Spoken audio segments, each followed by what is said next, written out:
Zétéo, c'est chaque semaine un témoignage ou un enseignement, celui d'un témoin, d'un laïc ou d'un religieux, d'une personne qui s'est engagée avec passion à suivre le Christ, une personne qui apporte un message, qui répond à ceux qui traversent les épreuves, ceux qui souffrent, ceux qui doutent de Dieu ou du vide, ceux qui cherchent la vérité, la sagesse et l'amour, dans les religions et les sagesses. Bref, c'est chacun d'entre nous, chrétien ou athée, ou d'une autre religion, qui ignorons si souvent que l'amour absolu et divin existe, qu'il est très proche, qu'il est incarné en la personne du Christ, celui qui est à la fois Dieu et homme, celui qui est au cœur de notre cœur, qui nous connaît mieux que nous-mêmes et qui nous attend tout le temps.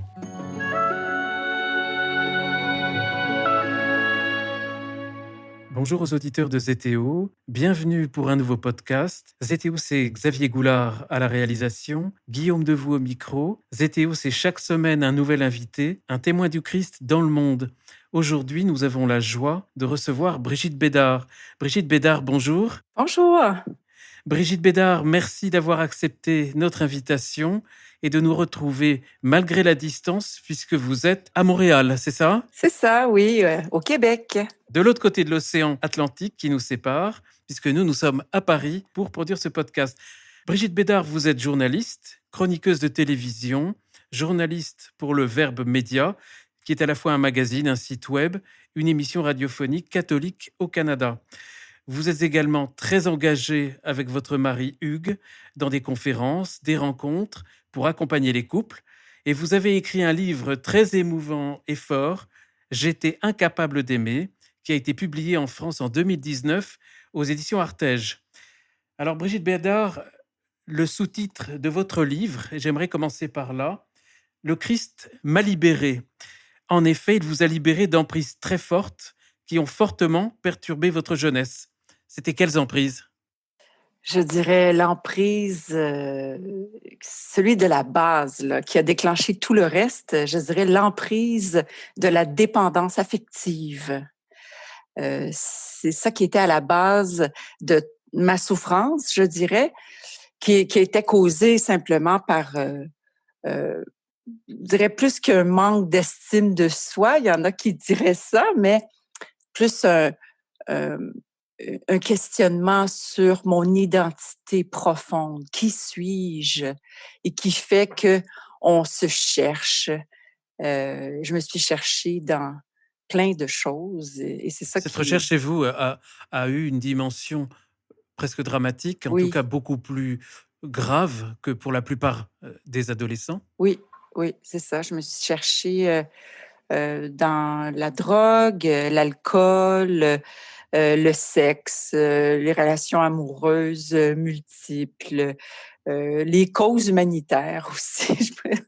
Donc j'ai cherché mon identité, partout et avec tous et toutes. Avec tous et toutes, vous avez en quelque sorte abîmé sérieusement votre jeunesse. Est-ce qu'il y avait des causes particulières, si c'est pas indiscret comme question, qui créaient ce manque chez vous? Oui, je dirais un manque, de sens à la vie. C'est en gros ça, quel est le sens de ma vie? Pourquoi est-on sur terre? Où s'en va-t-on? Donc le sens premier de l'existence, pourquoi on est ici et puis le manque aussi de relations humaines véritables, en transparence, hem, je dirais que c'est ces 2 choses-là qui m'ont perdue, que je n'avais pas, que je n'ai pas réussi à avoir dans ma famille, là. Mais il y avait des blessures plus fortes ou c'était simplement ce manque? C'était, une blessure de rejet, blessure d'abandon qui, fait en sorte qu'on se cherche partout et dès qu'on commence une relation qui peut être, signifiante, qui peut nous apporter, où on peut se donner, où on peut recevoir, la peur prend, la peur d'être rejeté, la peur d'être abandonné. Alors on se sabote. Je brisais ces relations tout simplement en commettant, l'infidélité. Alors je sabotais la relation et je repartais avec quelqu'un d'autre. Ça a été comme Mmh. ça pendant de nombreuses années, là. Et mais dès l'adolescence, c'est surtout, si j'ai bien compris, l'alcool et la drogue? En fait, la drogue, ça a commencé très jeune, vers l'âge de 11 ans, où j'ai commencé à fumer la cigarette. Bon, on va dire que c'est pas une drogue, mais moi, je peux vous dire que oui, ça en est une. Et ensuite de ça, ça a été, le hashish, la marijuana et puis, jusqu'aux drogues dures, la cocaïne. J'ai arrêté toute consommation vers l'âge de 22 ans, mais là, de 11 ans à 22 ans, j'ai consommé tous les jours sans arrêt, là. Avec de l'alcool. Ah oui, l'alcool, c'était comme un cocktail, là. Tu veux prendre, de la cocaïne pour t'activer un peu et puis, il faut que tu ailles te coucher parce que le lendemain, tu travailles. Alors tu vas boire, tu vas fumer, de la marijuana, ça va te calmer pour essayer de dormir. Parce qu'à travers tout ça, j'ai continué à travailler, je continuais, mes études à l'université, qui était ma grande passion. Puis peut-être que c'est ça qui a fait en sorte que je suis tombée dans une dépression extraordinaire parce que j'arrivais à tout gérer malgré, la forte consommation. Donc vous étiez une adolescente malheureuse au point que vous avez eu la tentation du désespoir, du suicide. Vous avez été sauvée par Jean-Sébastien Bach. Oui, c'est ça. Bach ou Jésus, je sais pas, mais c'était la chanson, «Jésus que ma joie demeure». Mais c'était, la première fois, j'étais très jeune à cette époque-là, c'était mon premier souvenir où j'avais envie de mourir. Je m'étais, enfuie de la maison, mais pas très loin, c'était chez le voisin.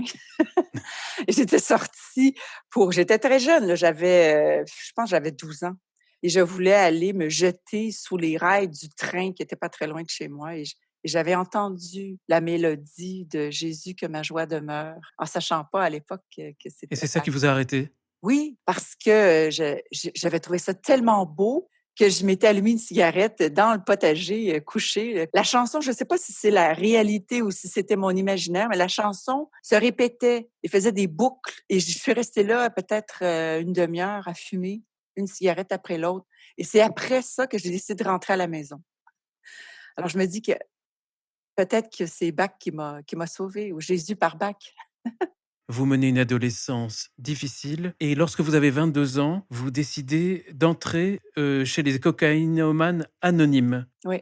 Ben, tout simplement parce que, c'est même pas par vertu, c'est que j'avais rencontré en sortant de l'université un ancien amant à moi que j'avais pas revu depuis 3 4 mois. Il avait l'air un beau teint, il était tout beau. J'ai dit: «Mais qu'est-ce qui t'arrive?» Et puis il m'a dit: «Bien, tu sais Brigitte, j'ai arrêté, la consommation de toute drogue et je fais maintenant des réunions de cocaïnomanes anonymes. Est-ce que tu viendrais avec moi ce soir à la réunion?» Et moi, je dis: «Oh» et comme j'étais célibataire depuis quelques jours, j'étais en panique parce que moi, j'étais jamais seule, j'étais incapable de me coucher seule et je me suis dit: «Ben, je vais l'accompagner pour, ce soir, pouvoir aller dormir avec lui». Mais c'était pas c'était pas parce que je croyais que j'avais un problème, c'était pour être avec quelqu'un ce soir. Et quand je suis arrivée à la salle de réunion, que j'ai entendu la personne, qui est allée témoigner de sa vie avant la consommation, son entrée dans les cocaïnomanes anonymes et maintenant le genre de vie qu'elle menait, ça m'a complètement bouleversée et j'ai compris que mon problème, c'était la drogue. Et je me suis dit: «Ben, si j'arrête de consommer, je vais être heureuse». Alors ce soir-là, j'ai pris un jeton du nouveau, tu sais, tu vas en avant et puis tu dis à tout le monde, «Bonjour, je m'appelle Brigitte, je suis cocaïnomane» et là, tout le monde t'applaudit, j'en revenais pas. Mmh. Et je suis restée là, je suis retournée faire des réunions tous les jours pendant 10 ans et je n'ai rien pris. Vous dites que ce qui était très important, c'était le fait que vous reconnaissiez que vous êtes une droguée, ce dont vous n'aviez pas pris conscience avant. Pas du tout. Pour moi, consommer, c'était normal. Tout le monde consommait autour de moi. C'est vraiment là, j'ai pris conscience que la drogue me minait, m'enlevait mon énergie, me fatiguait. Même si on contrôle nos consommations, on est quand même toujours en train de penser à ça. Alors, toutes tes actions sont faites en fonction du moment où tu vas consommer. Moi qui étais une pro-liberté, Donc vous vous sevrez à ce moment-là? avec la cocaïne, vous savez, c'est un peu particulier. Heu, c'est vraiment un sevrage, je dirais plus psychologique qu'autre chose et comme j'étais jeune encore, heu, ça a été assez facile. Je me suis lancée dans mes études comme une folle et Mmh. ça je dirais que ça m'a sauvée. Alors là, c'est pas Oui, Bach ça a qui bien m'a marché. sauvée, mais c'est plus Mmh. Baudelaire, Faubert. Zola, tous les grands m'ont aidé à sortir de cette dépendance pour travailler à fond en littérature où Eux qui j'étais. avaient connu leur dépendance, Oui, je oui, pense c'est à ça. Baudelaire et ses paradis artificiels. Oui, c'est ça. Alors vous allez être une championne des réunions, vous y assistez beaucoup, ça Oui. vous fait beaucoup de bien pendant une dizaine d'années, c'est ça? Oui, une dizaine d'années, je vais être abstinente de toute drogue, alcool. En participant à beaucoup à ces réunions. Tous Ça, les c'était jours, important. je fais des réunions. Des fois, les premiers temps, Tous j'en les fais jours. 2 par jour. J'organise des congrès. Vous savez, c'est tout un monde, hein, les anonymes. C'est un monde partout à travers le monde. Je me souviens même qu'à cette époque, j'avais fait un voyage en Allemagne pour mon travail et j'avais fait des réunions là-bas. C'était exactement pareil. C'est un peu comme la messe aujourd'hui. C'est la même formule, mais partout dans d'autres langues. Alors, tu peux aller faire des réunions partout. Tu as des frères et sœurs partout à travers le Mmh. monde. Donc, cette idée de fraternité, ça me stimulait. Il y avait la prière. C'est vraiment un mode de vie en Mmh. 12 étapes. Et j'ignorais à l'époque que c'était des jésuites qui avaient parti tout ça, hein. Le fond Oui. est fondamentalement chrétien. Mais c'est plus libre. Tu n'as pas à confesser Jésus-Christ, puis tu n'as pas de prêtre ou de Et ce maître. qui vous arrangeait parce que Ben oui, à cette époque, vous n'étiez pas chrétienne et vous étiez même plutôt en colère, on en reparlera. oui, Mais pendant toutes ces années, en fait, vous ne parvenez pas à vous libérer. Vous vous dites que vous vous aménagez même une spiritualité très New Age, oui. où Dieu est exclu. Dans les réunions, on va dire que si tu n'es pas capable d'accepter Dieu avec un D majuscule, on va te suggérer de prendre une puissance supérieure, qu'on va appeler la PS. Mais ça demeure très vague. Donc, pour moi, la puissance, c'était une énergie cosmique. Donc, je me suis intéressée beaucoup à tout ce qui était Nouvel Âge, sans trop aller là-dedans parce que c'était barbant un peu. Pour moi, ça me comblait pas vraiment. Et je suis plus allée vers l'épanouissement personnel. Alors, j'ai fait beaucoup de thérapie individuelle, thérapie de groupe. J'allais même en thérapie de couple à chaque fois que j'étais en couple. Et donc, j'allais beaucoup dans Brigitte, la force intérieure et tout ça. Et puis là, j'ai changé de dépendance, qui s'est tournée dans une dépendance sexuelle, carrément. Et là, je me suis mis à collectionner les aventures. Et je veux dire, je pouvais avoir une personne différente à tous les 3 jours. Là. Tout en étant à chaque fois sincère. Je pense qu'à chaque fois, vous croyiez que c'était l'amour de votre vie. Oui, Simplement, ça durait jamais plus de quelques heures ou de quelques jours. j'espérais que il y ait cette confirmation que ah oui, c'était l'homme de ma vie. Et puis qu'ensemble, on allait se marier, avoir des enfants, Mmh. une belle maison. Bon, c'était un rêve que je cachais un peu parce que j'étais féministe radicale. Et puis là, il faut pas t'en parles trop fort de ça, de ce rêve un peu ringard, n'est-ce pas, un vieux jeu. Donc, mais Du mariage? intérieurement, c'est ça Mmh. que je voulais. Intérieurement, c'était ça mon grand désir, de passer toute ma vie avec quelqu'un. Sinon, comment construire quelque chose? Alors, j'avais comme quand même cette conscience que si je voulais vraiment bâtir sur du solide, il fallait que ce soit avec la même personne toute ma vie. Mmh. Il y avait des conflits très contradictoires en vous. Vous êtes étudiante, universitaire, journaliste. Vous devenez une féministe très convaincue que le nœud de vos problèmes, c'est une sexualité prisonnière des convenances sociales, morales et religieuses. Je cite un passage de votre livre, si vous le voulez bien. Oui, Je devais ma colère, ma frustration et mon malheur au système patriarcal, à la famille, au capitalisme et à la religion. Et alors, pour le coup, vous pensez vous libérer en libérant votre homosexualité. exactement. Alors en fait, j'avais commencé à à me tenir avec, des lesbiennes, un groupe de lesbiennes, mais c'était mes amies et puis moi, j'avais aucun problème avec ça. Bon, elles étaient lesbiennes, moi je ne l'étais pas et puis à un moment donné, vous savez, à force de vivre une sexualité «épanouie» entre guillemets, heu et bien, les limites, s'élargissent, elles aussi. Et puis un jour, il y a une femme qui rentre dans une salle de réunion et puis j'ai une pulsion sexuelle incroyable. Mais on s'entend qu'une pulsion sexuelle, c'est incontrôlable. Euh, Ce qui est contrôlable, c'est ce qu'on va faire avec. Hein? Donc, j'ai une pulsion, moi, envers cette femme. Et puis, je me dis que si j'ai une pulsion, ben, il faut que j'aille avec. Pour moi, c'est comme ça. Je me pose pas la question. Si j'ai le goût, je le fais. Si j'ai pas le goût, je le fais pas. Donc, je vais commencer à sortir avec cette femme. Et puis, je me rends compte que ça fonctionne pas vraiment. Donc, je vais sortir avec des femmes, puis des hommes. Et puis, ça entre spécifiquement dans ma façon de penser féministe, parce qu'à l'époque, je suis aux études littéraires et aux études littéraires, je vous le dis, là, on nous bombarde du gender theory. C'est incroyable. Je parle ici des années 90. Au début des années La théorie du 90, genre. c'était très, très fort, très prenant. Tous les cours nous parlaient de la théorie du genre. Et je commence à croire que, justement, cette façon, ce féminisme de l'époque, en fait, c'est un féminisme marxiste qui prône la destruction de la famille comme carcan pour la réelle liberté individuelle. Et la famille, pourquoi? Parce que c'est ce qui emprisonne la femme dans le mariage et ce qui emprisonne la femme dans la maternité. Donc, ce qui emprisonne les enfants même dans la famille nucléaire. Et c'est la religion Qui verrouille tout ça. C'est ça. Donc, il faut détruire la religion pour détruire la famille. C'est exactement ce qui est en train de se passer actuellement. Hein? Je veux dire, j'invente rien. Aujourd'hui, on est en 2020 et puis c'est exactement ce qui est en train d'arriver. Tout tombe, la famille, le mariage, la conception même des enfants. Hein?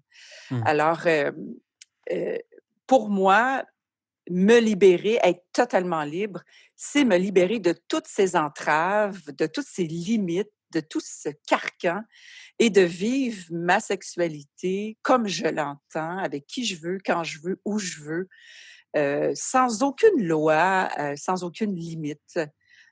Ma limite étant le respect quand même de l'autre. Hein? S'il accepte, ben c'est oui. Donc, oui, c'est le genre de philosophie que j'ai à cette époque. Vous racontez le moment fort de votre vie quand vous faites auprès de vos parents votre coming out. Oui, en Ça vous fait, fait rire maintenant? c'est drôle, hein, parce qu'intérieurement, il y avait une lutte qui disait, si je fais mon coming out, si je dis que je suis gay, je m'enferme dans une identité. Alors, je préférais dire que j'étais bi. En tout cas, à cette époque-là, dans le milieu gay, quand tu disais que tu étais bi, ils t'appelaient la salade de fruits. Donc, c'est que tu étais toute mélangée, puis que dans le fond, tu n'assumais pas vraiment ton homosexualité. Alors, peut-être que c'était vrai, peut-être que je ne voulais pas l'admettre vraiment, mais pour moi, être gay, c'était encore là, m'enfermer dans une manière de vivre ma sexualité. Alors, je voulais être totalement libre. Et pour moi, totalement libre, c'est être aux deux. C'est faire ce que je veux quand je veux. Donc, quand j'ai dit ça à mes parents, ben, la première réaction, ça a été un soulagement, comme ils ont compris pourquoi ça fonctionnait jamais avec les hommes. Parce que j'arrivais toujours avec quelqu'un de différent, puis j'avais été mariée très jeune à Oui, on l'église. n'en a pas parlé. Oui. Le mariage a duré 5 mois et j'ai eu cette nullité très rapidement. J'étais sous l'effet de l'alcool le jour de mon mariage. C'était pathétique. Je voulais me caser à cette époque. Mes parents avaient payé tout. Ça a été une grosse noce là, qui a duré 5 mois. C'était vraiment pathétique. Et je dirais que ils comprenaient donc lors de ce coming out pourquoi ça n'avait jamais fonctionné. Ils se disaient, ben, si tu es heureuse comme ça, on va t'aimer comme ça, tu sais. Mais tout en gardant une réserve, on n'en parlera pas à tes frères. Donc, il y avait encore là, il fallait faire attention, il fallait pas trop en parler, puis, mais Ils ont bien réagi. Ils ont bien réagi. ils ont bien réagi, mais quelques jours plus tard, ma mère m'a appelée en pleurant au téléphone en me disant, Brigitte, j'aurai jamais de petits-enfants de toi. Elle prenait conscience du drame de ma vie, tout en l'acceptant, mais euh, puis, puis moi, je lui disais, ben maman, on n'a pas besoin d'un homme pour avoir un enfant. Voyons, ben oui, j'ai besoin d'un homme, mais j'ai pas besoin de vivre avec. Je peux en avoir des enfants, là. C'est facile de se faire un enfant. Je lui avais dit ça comme ça, puis ça l'avait un peu choqué. Puis, tu sais, je la trouvais comme, oh, tes vieux jeux, puis tout ça. Puis aujourd'hui, je me dis, euh, j'en ai des amis qui sont homosexuels, tout ça. Puis euh, quand on en parle, tu sais, on en parle souvent de ça, que il faut laisser le temps à nos proches de digérer notre vie. Même aujourd'hui, dans ma vie de religieuse, là, chrétienne, j'ai foutu ça dans la gorge de ma famille. Pendant des années, je les ai accablés avec ma conversion. Ça les a blessés, ça les a... tu sais, il faut faire preuve de tact quand on veut dire à notre entourage quel genre de vie on veut mener maintenant. Y aller avec charité et accueillir leur réticence, leur peur, leur refus aussi de nous accepter tel qu'on est avec nos choix. Et ça, il faut l'assumer. Il faut l'assumer, même qu'on soit gay, qu'on soit converti chrétien ou quoi que ce soit. Savoir aimer au-delà de cette différence fondamentale de nos choix de vie. Brigitte Bédard, si vous acceptez qu'on revienne dans ces périodes, vous êtes entre 20 et 30 ans, ça va pas très fort, vous tentez plein d'expériences, sans lendemain, vous ne vous en sortez pas. Je cite un extrait de votre livre, « Je devins ostracisé ». Et un peu plus loin, « J'étais revenu à la case départ, voire pire encore, plus bas, et pourtant je ne consommais plus. Vous ne consommez plus, et un jour, vous tentez un nouveau groupe de cocaïnomanes anonymes, vous allez à une réunion loin de tout, là où peut-être il n'y a personne avec qui vous allez peut-être vous fâcher, une réunion où un homme vous remet un petit bout de papier. Il y avait quoi dans ce bout de papier? Il y avait le nom d'un moine de l'abbaye de Saint-Benoît-du-Lac. Alors, pourquoi je suis devenue ostracisée, si ça vous dit, on peut revenir là-dessus, c'est que Oui, bien sûr. j'avais décidé d'arrêter de fumer la cigarette. Alors, ça fait 10 ans que je consomme plus, que je fais des réunions, je décide d'arrêter de fumer la cigarette. Et c'est à ce moment-là que je touche à ce qui est Brigitte. Et je tombe dans vraiment une confusion, une dépression profonde. Et je décide, euh, euh, en fait, je perds toutes mes amies. Tous mes amis, mon milieu. Alors, c'est pour ça que je me retrouve dans une nouvelle salle de réunion, très loin dans Montréal, certaine que personne ne va me retrouver. Et je vais là, puis pendant des semaines, je ne fais que pleurer, que pleurer. Et c'est au bout de toutes ces semaines-là, j'imagine que le mec qui m'a donné ce bout de papier a dû se dire « J'en ai marre de l'entendre se plaindre, celle-là. J'en peux plus, je vais lui donner ce papier qu'elle nous foute la paix. » Alors, il me donne ce papier, puis sur le papier, il y a le nom d'un moine. Il me dit « Brigitte, si tu veux, tu pourrais aller à l'abbaye de Saint-Benoît-du-Lac, parler à ce moine-là. Avec lui, tu pourrais faire ta 4 et 5. » Alors, ça, c'est la 4e, 5e étape des 12 étapes des anonymes. Et moi, j'en avais déjà fait plusieurs et je lui dis « Mais t'es malade! » Et je commence à l'engueuler.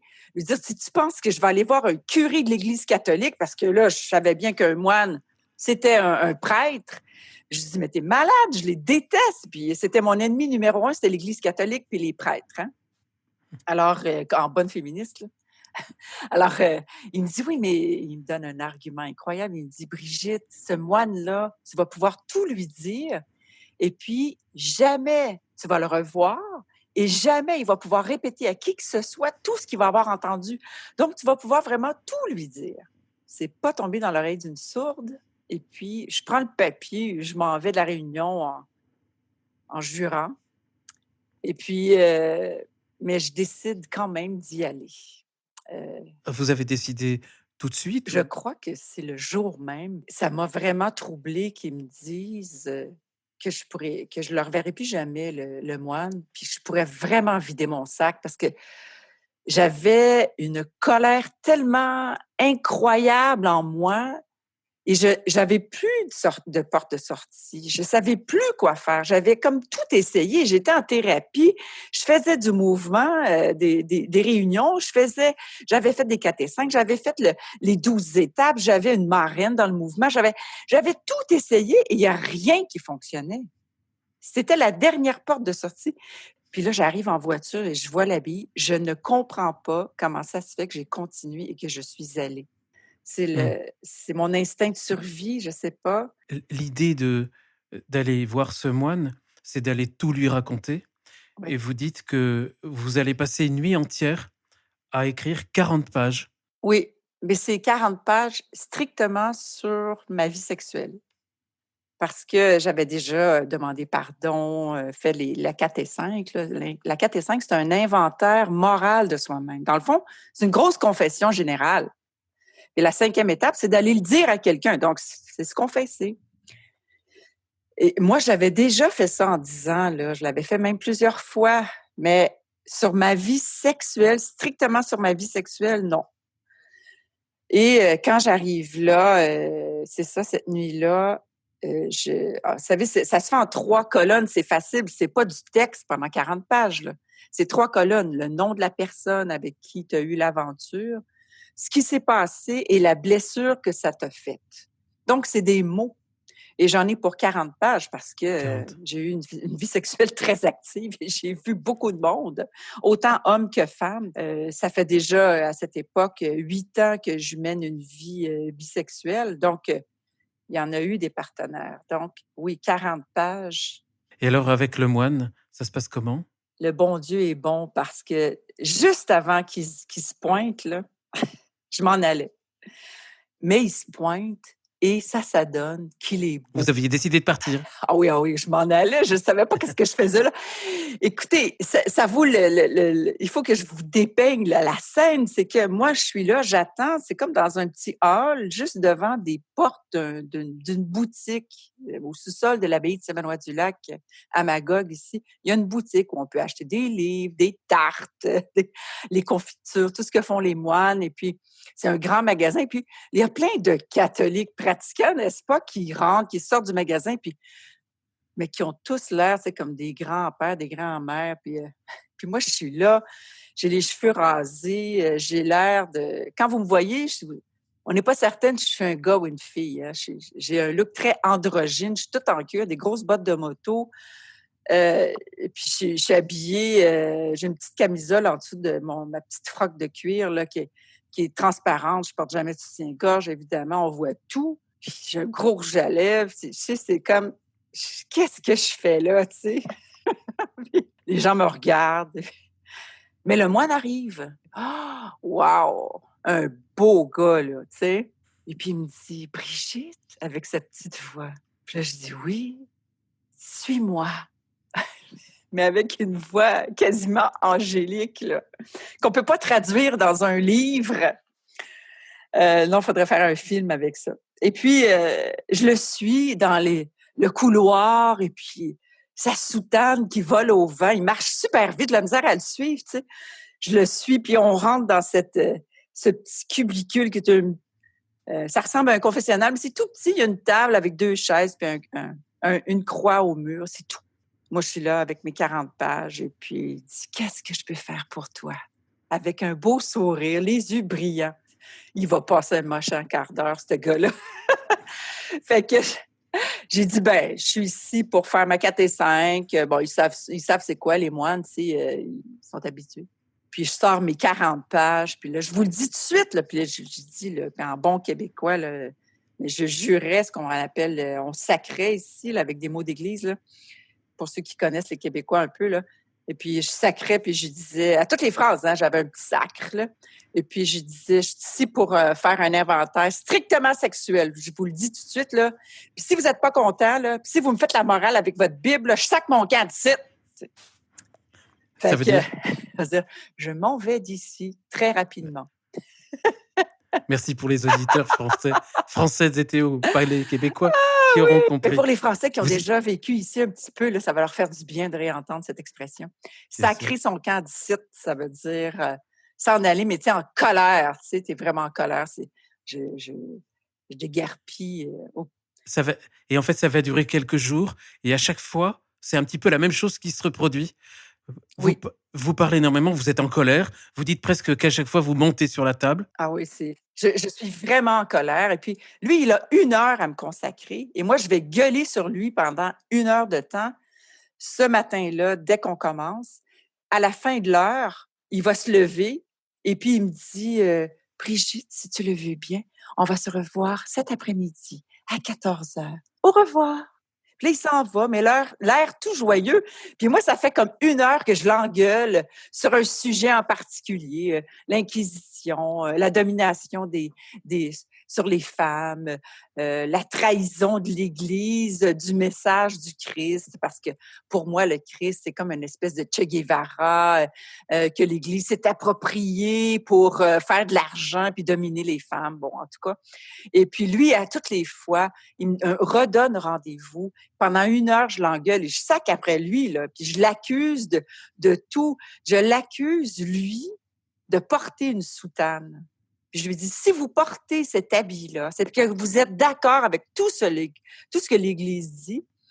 Et puis, au bout de 2 jours, je vais le forcer à me répondre et je vais dire, pourquoi vous êtes ici cloîtré? Puis il va me répondre quelque chose qui me bouleverse. Avant qu'on vienne Oui, à ce qu'il va vous répondre, oui, vous passez effectivement 3 jours avec 2 rencontres par jour avec le oui, moine. oui.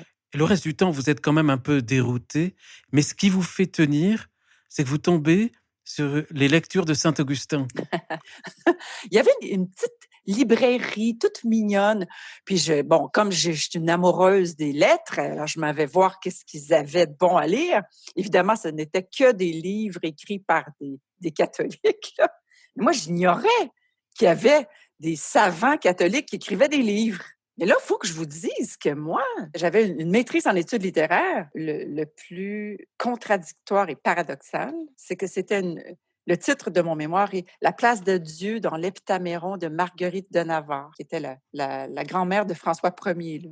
Alors, pour une athée révoltée contre l'Église, Impressionnant. c'est incroyable.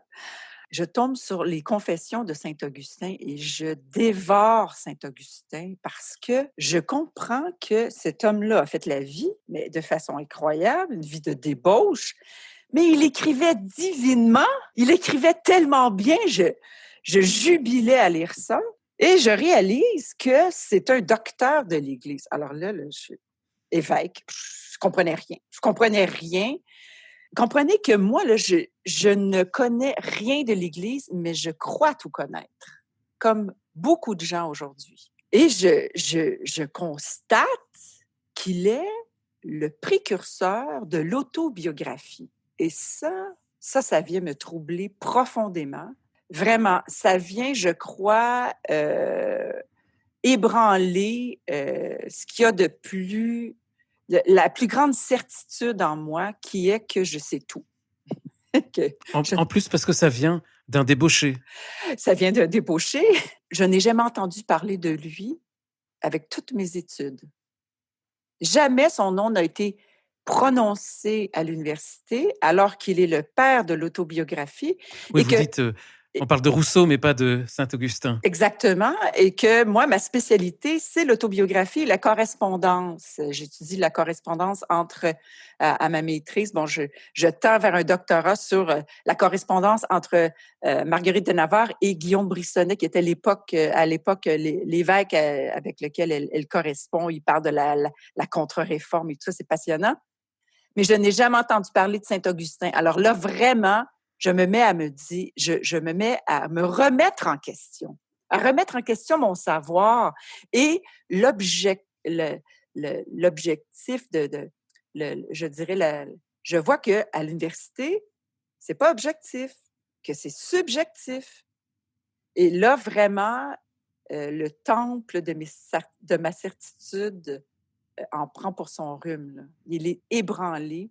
Et donc, c'est avec tout ça, avec le moine qui m'écoute, ne dit jamais rien, mais me regarde avec ses yeux comme personne ne m'a jamais regardé. Il m'écoute comme jamais personne m'a écouté.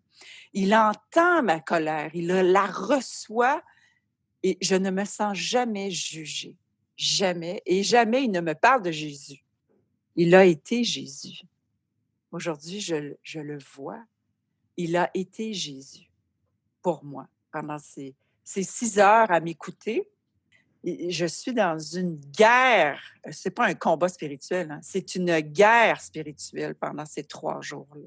Et au bout de la 3e journée, dans l'après-midi, cette dernière heure où j'ai fait mes 40 pages, n'est-ce pas? Et au bout de la dernière journée, je lui ai tout dit. Je lui ai tout balancé à la gueule, comme on dit. Et puis, il dit toujours rien et je me mets à pleurer. Qu'est-ce que fait une fille quand elle ne sait plus quoi dire, quand elle ne sait plus quoi faire? Elle pleure. Alors, je me mets à pleurer, mais pas des petites larmes. Là. Je crie parce que là, je lui dis, qu'est-ce que je vais faire? Là, je sens que je vais sortir de là puis que rien va avoir changé. Je vais être revenue au point de départ que quand je suis rentrée, c'est-à-dire que je vais être aussi déprimée puis que je vais aller me tuer.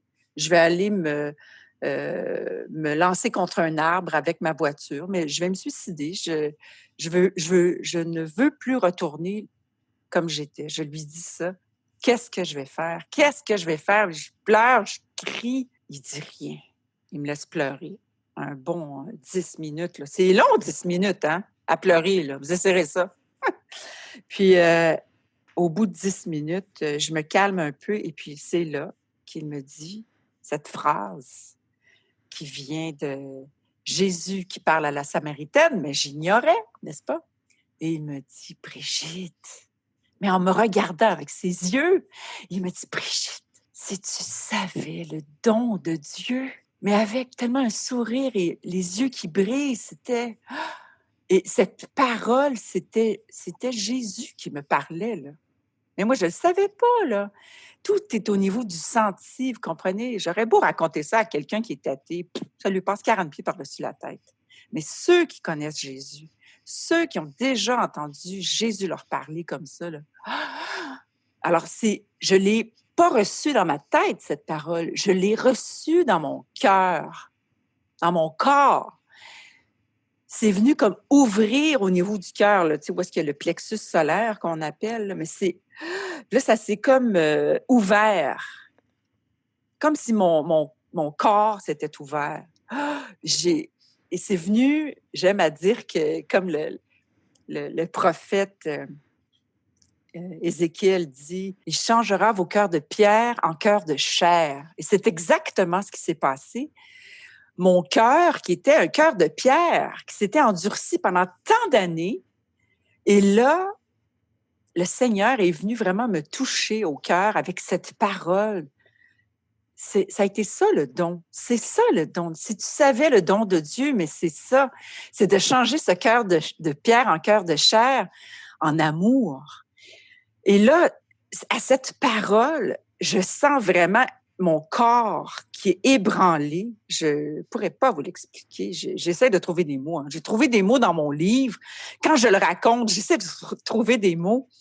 Mais ça a été vraiment un toucher physique, mais en même temps, je dirais un toucher au niveau de l'affectif, mais du psychologique aussi. Il s'est levé, le moine, à ce moment-là, il sentait bien qu'il se passait quelque chose. Je suis devenue, là, j'ai arrêté de parler, j'ai arrêté de pleurer, j'avais juste comme la bouche ouverte, j'étais comme... Là, vous parlez dans le livre d'une commotion de synapses. C'est ça. Quand je vous dis que j'essaie de trouver des mots. Et il s'est levé, il est venu à côté de moi, il a mis ses mains sur ma tête et il s'est mis à prier sur moi, ce qu'on dit aujourd'hui, prier en langue. J'avais aucune idée de ce que c'était, mais il disait des mots incompréhensibles. Et là, c'est à ce moment-là qu'il y a eu un feu sur ma tête, ça s'est mis à brûler au-dessus de ma tête et le feu a traversé ma tête jusqu'à mon plexus solaire. Et c'est à ce moment-là que j'ai compris en une fraction de seconde que Jésus était Dieu, qu'il était ressuscité pour moi, personnellement, et qu'il était le Fils de Dieu, puis qu'il était vivant, là. C'était vrai, toute cette histoire-là, là, que moi, que je pensais que c'était une légende ou je pensais que c'était un Che Guevara. Non, c'était vraiment Dieu qui était venu sur terre pour nous révéler le vrai Dieu et nous amener avec lui, nous sauver. J'étais sauvée. Tout était fini, là, ma souffrance, ma vie passée. Tout ça, ça n'avait plus aucune importance. J'ai comme compris ça en une fraction de seconde. C'était c'est En pour une ça que fraction de seconde. c'était, je veux dire, il y en a que ça leur prend une vie pour comprendre ça, là. Mmh. Vous avez trouvé cet amour que vous aviez tant cherché. Là, j'étais pas encore consciente, hein, de ce que ça impliquait. Mais là, moi, on est retourné s'asseoir et là, je me suis levée debout, les 2 mains sur la table et j'ai dit: «C'est vrai! Jésus, c'est Dieu! Jésus, il est ressuscité, c'est vrai!» Et là, il me regardait en me disant, il opinait de la tête en faisant un beau sourire. Il disait: «Oui, c'est vrai», avec un beau sourire. Tu sais, c'était surréaliste. Oui, tout ça, c'est vrai. Et là, il s'est relevé et il m'a absous de tous mes péchés. Je n'en revenais pas. Et savez-vous, le plus beau, et je crois que c'est là que j'ai compris que Jésus m'aimait, que Dieu m'aimait, mais à la folie, j'ai, j'ai cru que tous mes péchés étaient pardonnés. Je comprenais le sens du mot péché, toutes mes manques d'amour envers moi, envers le prochain, puis envers Dieu. Tout ça, c'était terminé. Alors, il va même vous donner un conseil Oui. pratique par rapport à la culpabilité, quelque chose qui va vous permettre de vous en débarrasser si jamais elle revenait. Qu'est-ce qu'il vous a dit? Il m'a dit: «Brigitte, tu vas sortir de l'abbaye, tu vas enterrer tes regrets, ta culpabilité, ta colère. Tu vas enterrer tout ça dans la terre de l'abbaye. Tu vas aller et tu vas danser ta vie». Et c'est exactement ce que j'ai fait. Je lui ai sauté au cou, pas pour l'étrangler cette fois-ci, mais pour l'embrasser. Je l'ai embrassé sur les joues. C'était, pour moi, c'était mon frère. Il y avait plus de barrière, c'était Jésus. Je l'ai embrassé, 2 gros becs, là, et je fais la même chose encore aujourd'hui quand je le vois. Bon, aujourd'hui, je me calme un peu. Après quelques années, n'est-ce pas, ça fait 18 ans quand même de ça, et je suis sortie en courant de l'abbaye, et quand je suis sortie, là, j'ai ouvert les portes de l'abbaye, j'ai regardé à droite par terre et j'ai enterré cette colère, ce ressentiment, cette culpabilité, ces regrets, ces remords. J'ai tout enterré cela visuellement et j'ai couru à la Villa des Dames pour crier à sœur Denise que je m'en allais à Montréal. Et là, elle comprenait rien parce que j'étais supposée de rester là encore 4 jours. J'avais Mmh. pris comme 7 jours. Je dis non, je dois partir à Montréal, mais j'avais aucune idée pourquoi. Vous étiez pleine à ce moment-là, c'est ce que vous décrivez dans le livre, d'un feu, du syndrome du nouveau converti, même une radicalité. Vous dites que même vous vous réveillez en pleine nuit pour rire. Là, vous êtes dans une période de feu. En fait, ce qui est arrivé ce jour-là, c'est vraiment une effusion de l'Esprit Saint. C'est ça que j'ai vécu. Mais je le savais pas. C'est dans les années qui ont suivi que j'ai comme compris ce qui m'était arrivé parce que je savais pas c'était quoi l'effusion de l'Esprit Saint. Je savais même pas c'était quoi l'Esprit Saint, comprenez? Je comprenais rien.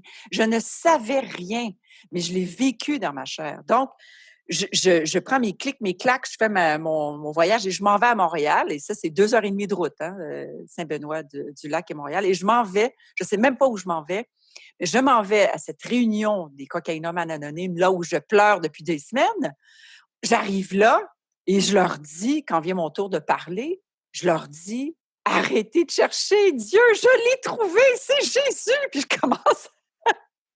commence à leur dire qu'on est tous sauvés, que toute notre vie peut recommencer avec Jésus, que j'ai trouvé Dieu. Et c'est à ce moment-là que 3 femmes vont me demander d'être leur marraine après la réunion. Mais il faut que vous sachiez que moi, il n'y avait personne en 10 ans qui m'avait demandé d'être leur Mmh. marraine. Ils avaient trop peur de moi. Ils avaient peur que je couche avec. Jamais des femmes seraient venues me voir pour me demander ça.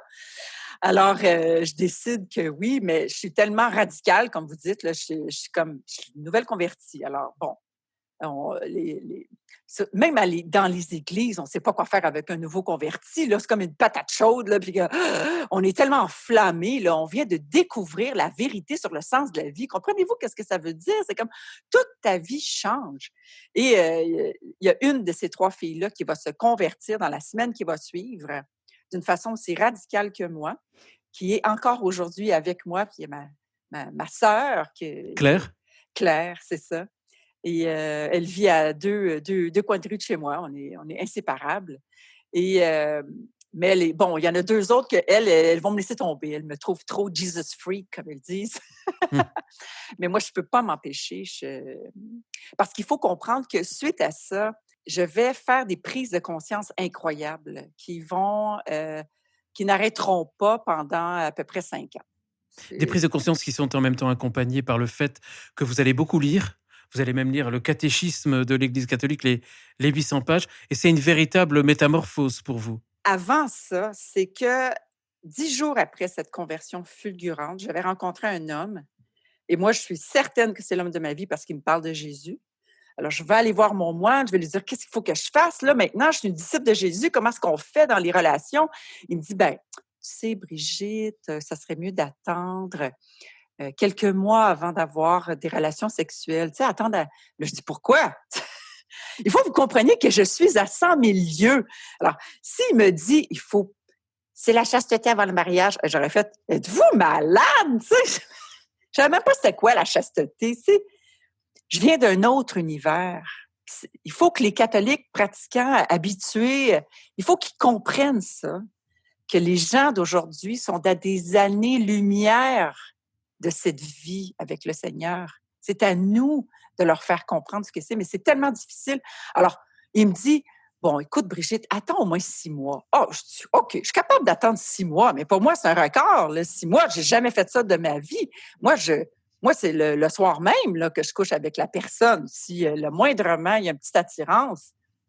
Et je vais battre mon record, effectivement. Je vais attendre 6 jours. Mais 6 jours! Et je vais avoir 2 enfants avec cet homme-là. Et je suis très heureuse d'avoir ces 2 enfants. Ils sont voulus, ils sont désirés. Et je vais commencer même un cheminement avec un regroupement de famille. Mais pour réaliser que ça ne fonctionne pas du tout avec le père de mes 2 enfants, pas faute d'avoir essayé. Et 3 ans plus tard, on va se quitter. Alors, je me ramasse, là, la disciple de Jésus, là, moi qui est supposée d'être une sainte, là, puis une super disciple, j'en prends pour mon rhume. Hein. Je vais connaître la grande humiliation. Et cette grande humiliation, c'est de me retrouver monoparentale avec un petit garçon de 18 mois, et 2 ans, pardon, et un autre de 8 mois. Sans travail, sans maison. Donc là, il y a des années difficiles, une traversée difficile. Et tout et ça vous en arrivez. parce que, Oui. à cause encore de ma dépendance affective, hein, je me rends compte que j'y allais encore avec mes propres forces. Et c'est là, vraiment, suite à cette séparation où je me retrouve seule avec 2 jeunes enfants très bas âge, que je vais vraiment décider de mettre le Seigneur dans ma vie. Alors, c'est pas parce qu'on a vécu une grande conversion que ça veut dire qu'on est prêt à tout abandonner. Hein. C'est dur, tu sais, comme dit le Seigneur lui-même, tu sais, il faut renoncer à soi-même, prendre notre croix et le suivre. Je n'avais pas tout à fait renoncé à moi-même. Puis c'est un travail de toute une vie, hein, renoncer à soi-même. Donc, c'est là vraiment que je dirais, mon moine vont beaucoup m'aider. Mon regroupement de famille et aussi une sœur incroyable. La sœur pétillante. Ma sœur pétillante, que j'appelle, qui est une bonne sœur incroyable. Puis ça, je parle des gens là, qui sont dans la cinquantaine à cette époque, là, il y a 20 ans, là, ils ont 50, 60 ans, ils ont toujours été religieux, mais qui sont d'une ouverture d'esprit, qui vivent de l'Esprit Saint. Alors, pour eux, moi, je suis là, puis je veux simplement tout savoir et ils vont me gaver. Ils vont me gaver. Moi, je veux savoir la place des femmes dans l'Église. Je veux savoir... cette femme, cette sœur pétillante, va me faire vivre les EVC, qu'on appelle les exercices de la vie courante de Saint-Ignace de Loyola. Mais dans la vie courante, donc, ça dure 3 ans, parce que je peux pas partir, moi, vivre les exercices. Je suis monoparentale. Il faut que je travaille. J'ai pas de pension alimentaire. Il faut que je fasse vivre 2 enfants. Mais je peux vivre ça dans la vie courante. Et à partir de ce moment-là, je vais faire une promesse de chasteté. Alors ça a été quelque chose. Je vais promettre de rester chaste. Je me renseigne, qu'est-ce que c'est la chasteté? Je dis à ma bonne sœur, tu vas me donner des livres, c'est quoi la chasteté? Qu'est-ce que C'était votre idée? Oui, parce que j'en avais entendu parler d'une mère monoparentale, elle aussi, qui voulait faire une promesse de chasteté. Puis j'avais dit, mais qu'est-ce que c'est ça, la chasteté? Puis Pas la continence? ben, C'est pas la même chose? pour moi, c'était la continence. Mais la sœur m'a fait comprendre que c'était pas mal plus que ça. Elle dit, ah, la continence, bien du monde qui peuvent vivre ça. Mais la chasteté, qu'est-ce que c'est? C'est quoi Alors, la différence, rapidement? alors ben, la continence, c'est que tu n'as pas de vie sexuelle active génitale, OK? Même pas la masturbation. Donc, tu n'as pas de vie sexuelle. Mais au niveau de la chasteté, alors la continence, j'étais d'accord, mais la chasteté, c'est beaucoup plus que ça. La chasteté, tu t'engages à vivre dans les valeurs du Seigneur. Ça veut dire de vivre un amour agapé avec toutes les personnes que tu rencontres. Qu'est-ce que c'est un amour agapé? Ben, c'est un amour qui donne et qui n'attend rien en retour. Un amour qui est vrai, un amour qui est transparent, un amour qui est dans la vérité, qui n'a pas de sous-entendu, qui n'a pas de séduction. Ça commence par soi-même, avec soi-même, mais avec toute personne que je rencontre. Donc, c'est de considérer les autres comme mes frères, mes sœurs, que le Seigneur met sur ma route. Et c'est ça, la chasteté, dans le fond. C'est de vivre dans l'amour du Seigneur à chaque instant. Puis ça, ben, tout le monde est appelé à vivre la chasteté. Sauf qu'il y a une dimension supplémentaire, c'est qu'il n'y a pas de vie sexuelle non plus. Mais pour moi, la chasteté, c'était, bon, la continence sexuelle, j'avais eu ma leçon, là. Je comprenais pertinemment que je devais mettre une pause là-dessus, que j'avais un ménage à faire dans ma vie sexuelle, affective. Parce que la vie sexuelle, c'est pas juste la génitalité, c'est la vie affective aussi. On est des êtres profondément sexués, on est créés sexués. Donc, tout notre corps parle, tous nos gestes sont sexuels dans le fond, tu sais, ils sont pas génitales, mais tout est sexuel, tu sais. Donc, je vous le dis, j'avais tout à réapprendre. Comment m'habiller, juste comment m'habiller pour ne pas susciter le regard de tout le monde. Tu sais, j'étais à moitié tout nu. Je m'habillais, tu sais, mon moine, il dit que je manquais beaucoup d'argent, j'avais de la misère à m'habiller dans ce temps-là. Vous voyez comment il est gentil. Mais c'est ça, tu sais, c'est de voir m'habiller pour ne pas susciter la séduction. Alors, mais c'est pas interdit la séduction quand que je suis avec mon mari. Alors, il y a ou des événements un peu spéciaux ou la séduction, mais ça peut être une belle séduction. Alors, mais ça, c'est toutes des nuances. On n'a pas le temps d'aborder ça. En fait, oui, on n'a pas tout à fait le temps, mais vous dites que vous découvrez la vraie dimension du féminisme dans la parole de Jésus, qui est d'abord un message de libération, là je vous cite, un message de libération de la femme en son être profond, sans laquelle toutes les autres libérations sont vaines. Et voilà. Vous êtes en train de réinventer le féminisme. Ben, pas tout à fait. Je pense que je reviens à ce que j'ai rien inventé, mais je reviens à la vraie notion.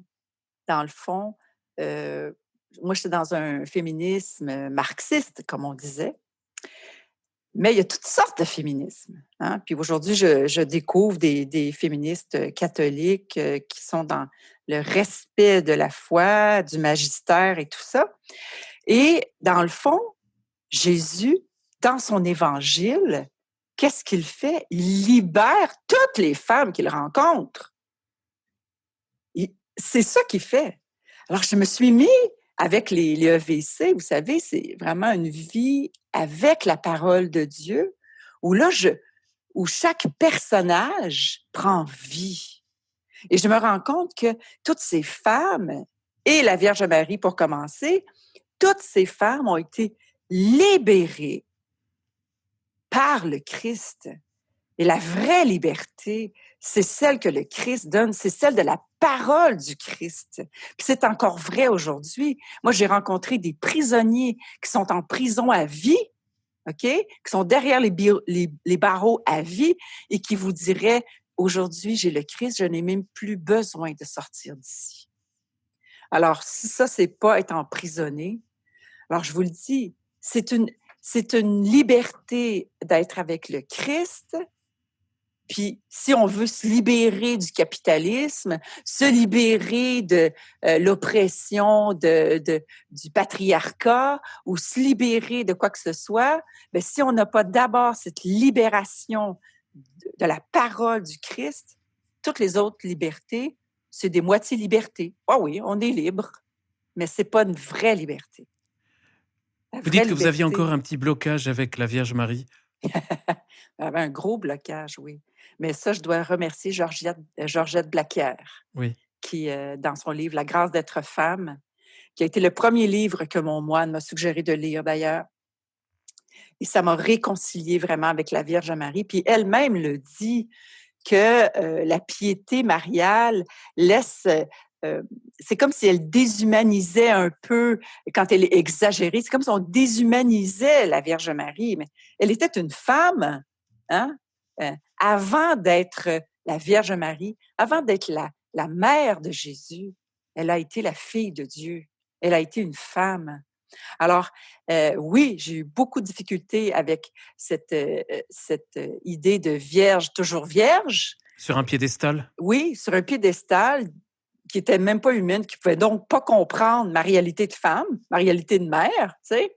Jésus, elle a eu, je disais, Marie, elle a eu un fils, puis il était parfait. Elle a le beau rôle, tu sais. Moi, j'ai 6 enfants, puis c'est pas ça que je vis. Mais c'est par Saint-Joseph que j'ai réussi à mettre Marie dans ma vie. Puis aujourd'hui, ben, elle est ma compagne de chaque instant, vraiment, puis qui m'aide à vivre avec le Seigneur. Pour moi, Marie, c'est la première des prophètes. C'est la grande prophétesse, c'est celle qui a accueilli Jésus, qui l'a suivi tout au long et même après.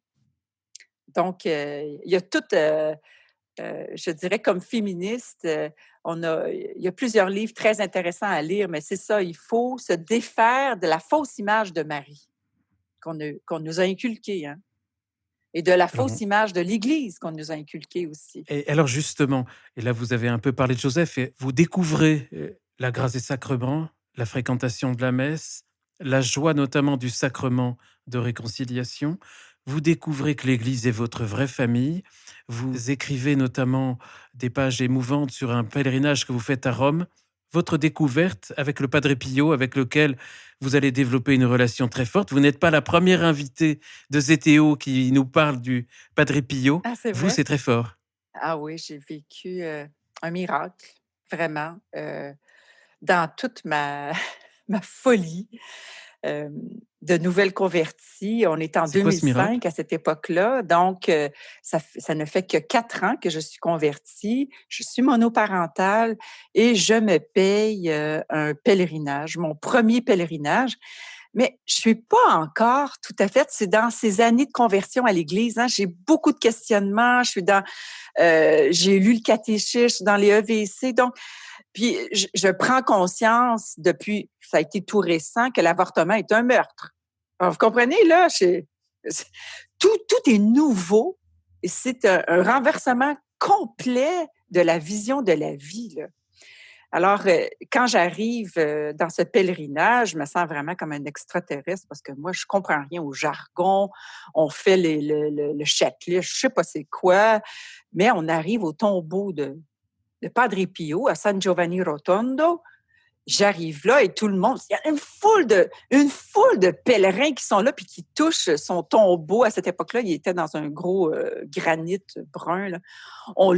Ils touchent du doigt, ils s'en vont. Moi, je suis là, puis je dis, mais non, mais si cet homme-là, parce que le matin, on avait eu comme un exposé d'1 heure et demie sur ce padre que je connaissais pas. Et là, j'en croyais pas mes oreilles de ce que j'entendais, les stigmates, la bilocation, mais la confession. Je disais, mais si cet homme-là, il est comme il dit, puis s'il est vraiment comme ça, mais moi, je ne vais pas juste toucher son tombeau, je vais me coucher dessus. Je vais le supplier. Je vais le supplier, tu sais, je suis dans mon année de chasteté, là, tu sais, là. Je vais supplier de me délivrer, mais plus j'avance, je suis comme entraînée par la foule, là, comme dirait Edith Piaf, je suis entraînée par la foule, j'arrive, et jusqu'à la dernière seconde, je ne sais pas qu'est-ce que je vais lui demander. Et la demande, c'est quand je me couche sur son tombeau, je fais comme un signe de croix, je me couche dessus, et ce qui me montre, c'est l'Esprit Saint qui m'a fait demander ça, je le sais aujourd'hui. Ce que l'Esprit Saint suscite en moi, c'est « redonne-moi ma virginité ». C'est ce que je lui demande. Quand je me relève, je me dis « qu'est-ce que j'ai dit là? Qu'est-ce que je dis là? » Pas trop consciente de ce que je viens de demander là. Je vais me confesser pendant ce pèlerinage-là où je prends conscience à quel point j'ai détruit mon corps que le Seigneur m'avait donné. Je suis dans la contrition et puis je pleure. Là.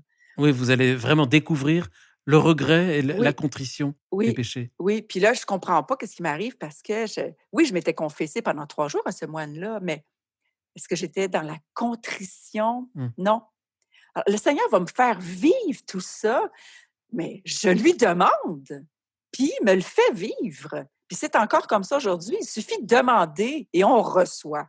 Alors, moi, je lui demande vraiment je veux tout connaître, tout ce qu'il a dit à ces femmes-là dans l'Évangile, à ces hommes-là dans l'Évangile, tout ce qu'il leur a dit, tout ce qu'il leur a fait, moi, je veux le vivre. Je veux pas une petite foi, mais je veux tout vivre, ce qui est possible de vivre aujourd'hui. Alors, ce n'est que plusieurs années plus tard que ce miracle que j'ai demandé à Padre Pio, qui est en 2005, ce n'est qu'en 2010, après mon mariage et après mes 2 accouchements avec mon mari, de 2 beaux enfants qu'on a eus ensemble, que je vais me faire confirmer dans une prière que mon hymen a été reconstitué. Dans la prière, ça a été confirmé.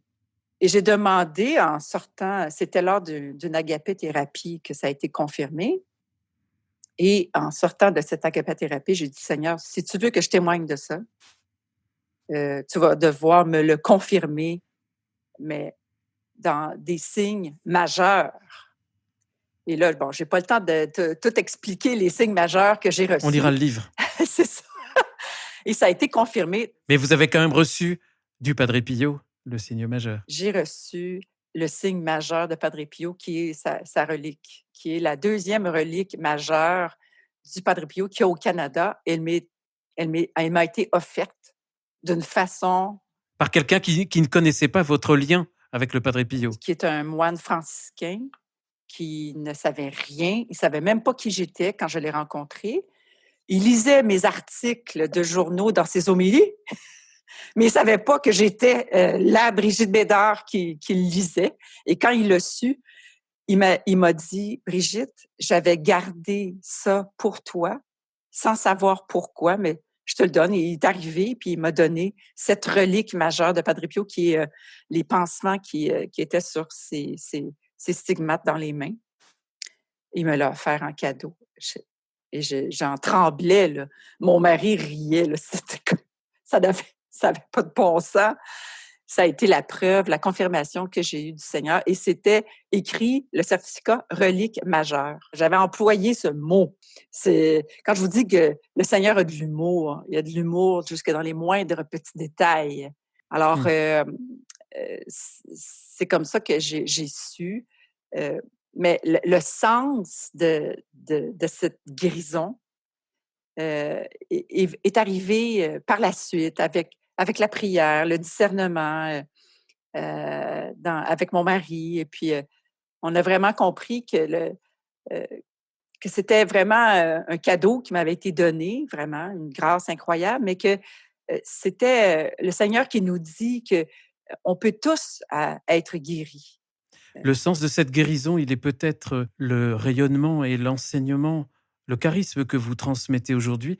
On est allé un petit peu vite parce que vous avez parlé de mariage. On va aller un petit peu vite pour revenir à ce sujet, si Oui. vous le voulez bien. Oui. Et puis, ceux qui veulent en savoir plus, ils liront votre livre « J'étais incapable d'aimer » aux éditions Artege. On mettra le lien. Après donc ce promesse de chasteté que vous avez renouvelée avec des amis, finalement, Oui. vous allez vous marier, vous allez faire une rencontre extraordinaire. Vos 3 amis qui avaient fait cette promesse de chasteté avec vous vont vivre la même chose en même temps. Oui, les 4 filles. Elles étaient toutes, comme vous, dans des situations compliquées, Oui, monoparentales la plupart. oui, c'est ça. On était 3 monoparentales là-dedans. La 4e ne l'était pas, mais elle fréquentait quelqu'un et Elle n'était pas certaine si c'était lui, c'était compliqué. Donc, toutes les quatre, on avait dit qu'on allait faire cette promesse de chasteté avec mon bon moine, toujours, et ma sœur pétillante. On a fait ça de façon assez protocolaire. Ça a été une célébration. Et pour moi, c'était comme mon entrée. Bon, là, j'étais zélée. Moi, je voulais fonder une communauté religieuse. Et puis, j'avais dessiné l'habit, tout, tu sais. Et dans ma tête, j'avais plus besoin d'hommes. J'avais Puis vous Jésus. aviez Saint Joseph, J'avais Saint-Joseph, j'avais le mari idéal. c'est ça. Puis j'avais Jésus, j'étais comblée. J'étais dans cette promesse de chasteté. Ça a été la plus belle année de ma vie où je n'avais plus besoin de rien ni personne. J'avais mes 4 amis ou mes 3 amis avec lesquels j'ai réappris. En fait, j'ai appris c'était quoi l'amitié entre femmes. Il y a eu énormément de guérison dans cette année et j'ai voulu renouveler cette année, mais moi, je suis allée, bon, je suis comme ça, moi, je suis une extrémiste, hein, fait que j'ai dit à mon moine, je veux le renouveler pour 2 ans, sans aucune fréquentation d'hommes. Je veux même pas parler à aucun homme parce que j'avais comme échangé un peu avec un homme. Et puis, bon, ça s'était avéré qu'il m'avait, C'est-à-dire, il vous avait laissé tomber. c'est ça, il m'avait laissé tomber quand il avait compris que je voulais vraiment vivre la chasteté, mais je voulais même pas l'embrasser ni lui toucher la main. Parce que j'ai dit, si je te touche la main, je prends en feu. Puis moi, je vais vouloir coucher avec toi le soir même. Je me connais, tu sais. Donc, il me trouvait un petit peu trop extrémiste et puis il m'a laissé tomber. Mais c'est grâce à Dieu, il m'a laissé tomber, mais j'en ai souffert un coup avec ça. Et puis, donc, je décide de renouveler, mais cette belle grâce d'être bien sans personne m'a été enlevée par le Seigneur au bout de 2 mois. Et tout d'un coup, je ressens le besoin d'avoir un homme avec moi. Je regarde autour de moi, puis je vois toutes les femmes avec qui ont des enfants, puis c'est les hommes qui prennent soin des enfants, puis les femmes, ils peuvent se reposer un peu. Puis tu sais, je vois que c'est pas normal, ma situation, puis que dans le fond, j'ai besoin. Et là, je suis vraiment fâchée contre Dieu parce que je veux pas retourner là. Je veux pas un homme dans ma vie. Je veux la paix. J'ai peur aussi. J'ai peur de retomber dans une dépendance. J'ai peur de faire un mauvais choix. Je me fais pas confiance du tout, tu sais. Même si depuis 1 an et demi, ma vie a carrément changé, là. Je me lève à 4 heures du matin, je prie, je lis. J'ai une vie de moniale depuis 1 an et demi. Et je vais je vais finalement faire une demande sur Réseau Contact pour trouver un homme. Et mon moine me donne la permission. Et c'est comme ça. Je vais rencontrer 2 hommes qui vont eux aussi me laisser tomber. Mais je me dis, je rencontrerai jamais personne. J'ai 35 ans, j'ai un petit surplus de poids parce que, bon, je viens d'avoir 2 enfants. Je suis je suis amoureuse de Jésus, je veux un homme, tu sais, j'écris sur ma fiche de Réseau Contact une demande impossible. Là. Je dis, je veux un homme qui aime l'Église catholique, parce que là, moi, je viens de vivre une conversion à l'Église catholique. Je veux qu'il vienne à la messe tous les jours. Je veux qu'il vive sa foi de façon enflammée tous les jours, un vrai chrétien. Je veux un homme qui veut la chasteté avant le mariage. Je veux... Ça se peut-tu, un homme comme ça? C'est pas sur Réseau Contact qu'on va trouver ça. Puis moi, je me dis, je peux pas aller à l'église puis espérer trouver ça. Je vais jamais trouver ça à l'église. C'est juste des petits vieux. C'est incroyable. Je suis désespérée. Là, je me précipite dans mon lit. Je pleure, je pleure. Je me souviendrai toujours, c'était le jour de l'Action de grâce. Je pleure toutes les larmes de mon corps. Je suis au pied de mon icône de Saint-Joseph. Et là, je le supplie. Je dis, Saint-Joseph, c'est un homme comme toi que je veux. En fait, je dis, c'est un gars comme toi que je veux. C'est un gars comme toi que je veux. Je veux un homme, un vrai, un juste, un chaste, un travaillant qui est prêt à tout abandonner pour des enfants qui sont même pas à lui, qui est prêt à quitter son pays, quitter tout, sa réputation, son travail, pour aller en Égypte, hein, n'est-ce pas, pour refaire sa vie avec une nouvelle femme qui... C'est un homme comme ça que je veux, rien en bas de ça. Il y a juste toi qui peux me le trouver. Je vais me débrancher de Réseau Contact. Puis si c'est un quadraplégique laid qui pue qu'il me faut, c'est ça que je vais prendre. Puis je pleure, puis je pleure, puis je pleure. Puis je décide le lendemain, quand je me lève à 4 heures, je m'en vais sur Réseau Contact. Je décide d'enlever ma fiche, puis de laisser Saint-Joseph décider de ce qui va m'arriver. Et c'est là que je vois que j'ai une lettre qui m'est adressée. Parce qu'il faut que vous sachiez qu'en 1 an sur Réseau Contact, j'ai eu 4 lettres et que cette-là, c'est la 4e. Tu sais, c'est pas populaire, la chasteté avant le mariage. Il y a personne qui veut ça sur Réseau Contact. Alors, je me dis, ben là, je vais quand même ouvrir cette lettre. J'ouvre la lettre et c'était Hugues qui, aujourd'hui, est devenu mon mari.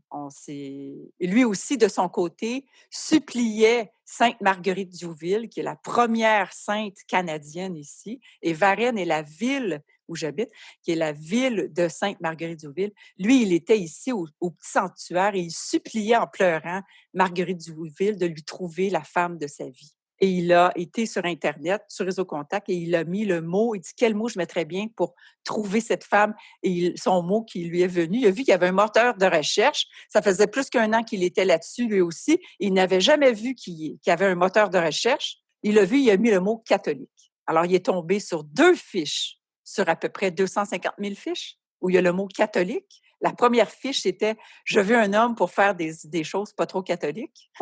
C'était pas moi. Et la 2e, c'était la mienne. Et donc, il est tombé sur vous juste au moment où lui-même, je crois, il voulait annuler son compte, lui aussi, supprimer son compte. Oui, oui, lui aussi, parce qu'il avait vécu une aventure. Il était tellement déçu et amer. C'est pas ça qu'il voulait. Tu sais, il était en démarche de l'unité de mariage. Lui aussi était monoparental. Il trouvait ça Mmh. excessivement difficile. Il voulait pas d'à peu près. Il voulait une vraie vie de chrétien, lui aussi. Et c'est En tout cas, vous vous êtes rencontrés. Brigitte, si vous le voulez bien, ça fera l'objet d'un futur podcast parce j'ai encore d'autres questions oui, allez-y. aujourd'hui, si vous le voulez bien. La lettre, en tout cas, que vous avez lue, écrite par Hugues, vaut la lecture de ceux qui liront J'étais incapable d'aimer. Cette lettre qui vous a donné envie de le rencontrer. Vous allez vous marier. Vous allez obtenir la nullité de chacun de vos Oui. mariages. Et vous menez maintenant une vie depuis combien d'années? Ça va faire 15 ans bientôt qu'on est mariés. Et vous avez eu vos enfants entre vous aussi? Oui, donc lui avait ses 2 enfants, j'avais mes 2 enfants et nous avons eu 2 enfants ensemble. Oui, Et ensemble, vous êtes en même temps un couple qui anime des formations pour les couples? oui, Vous parlez du mariage, de la sexualité? oui, surtout. D'ailleurs, c'est ça, je fais un petit scoop là, qui est la suite de J'étais incapable d'aimer, qui est en train de s'écrire, mais qui est vraiment axé sur la vie dans le mariage, la vie catholique, la vie Mmh. sexuelle dans le mariage. Qu'est-ce que c'est avec du concret, du sérieux sans se prendre au sérieux. Il y a la vie sexuelle, il y a pas de vie sexuelle hors mariage Non? Ben, pour une catholique? pour les catholiques? Ben oui, ils peuvent s'ils veulent, mais ils se privent de quelque chose de grand, je le crois, je crois. Mais on est tous en chemin. Alors, peut-être que j'en connais beaucoup qui sont pas, qui sont catholiques, qui sont pas mariés, qui vivent, leur vie, sexuelle comme ça, heu, non mariés, mais on voit qu'ils ont soif. Ils ont cette soif et je dis pas que je suis mieux, c'est juste une autre façon de vivre, avec le Christ, c'est tout. Alors moi, ce que je trouve, le plus fort, dans ce livre et dans ce témoignage, notre échange, c'est ce message d'espoir formidable que vous donnez pour tous ceux et toutes celles qui ont été blessés dans leur sexualité. Mmh. Et il y en a dans notre société où on parle des abus, mais il y a pas que les abus. Ceux qui prennent d'autres chemins. Oui, C'est ça votre quotidien? Vous avez des rencontres comme ça? moi, j'ai, mon quotidien, je vais vous dire sérieusement, je suis sur Messenger à aider, à peu près, 2 personnes par jour, nouvelles. Souvent, ils vont arriver soit par l'émission